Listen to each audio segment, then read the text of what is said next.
Hi, good afternoon, everyone. Today I'm going to talk in the next few minutes really briefly about simulation-based education. Being the director of the simulation lab within the College of Nursing, you can imagine how many trainees we have, and we need to prepare competent learners to take care of patients at the bedside. So one way that we do that is through the use of simulation-based education. Now, is simulation just designated to nursing? Certainly not. We know that our friends in aviation and in the military, for example, have used simulation for many, many years. So the same thing happens in medicine. So the whole idea behind simulation-based education is that you're using an actor trained to portray a patient, a mannequin, different levels of fidelity, task trainers, and you're trying to mimic or mirror a real-world experience so then your learner can enter into a clinical setting feeling competent and well-trained. There has been the advent of something called SimZones. And so SimZones is a way that we can use, or a framework, so to speak, that we can use to clarify the multiple contexts in which simulation can occur.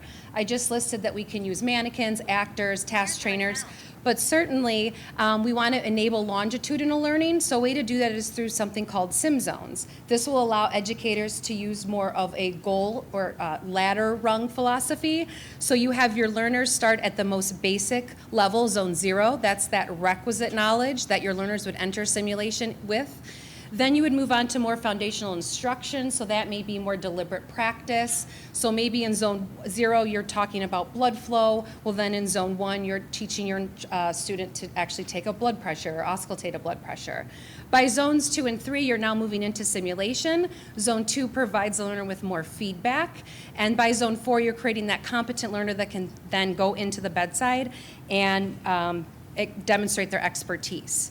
Now, applying this to nursing, we are making a pivot in nursing to competency-based education. This is being led by the American Association of Colleges of Nursing. And so one of our competencies that I'm using on this slide here is to demonstrate clinical judgment using a broad knowledge base. So if we were to take these SimZones or these ladder rungs I'm discussing and apply them here, at zone 0, we would have that requisite knowledge that our learners would acquire in their pathophysiology or their health assessment or pharmacology courses. We would then take that into a lab in which they're actually demonstrating with hands-on techniques in health assessment and medication administration. And then in zone 2 and 3, the simulation facilitators are providing time in, time out. They're providing coaching during the simulation to prepare them for their clinical experiences by their 4th zone or zone 4. Thank you.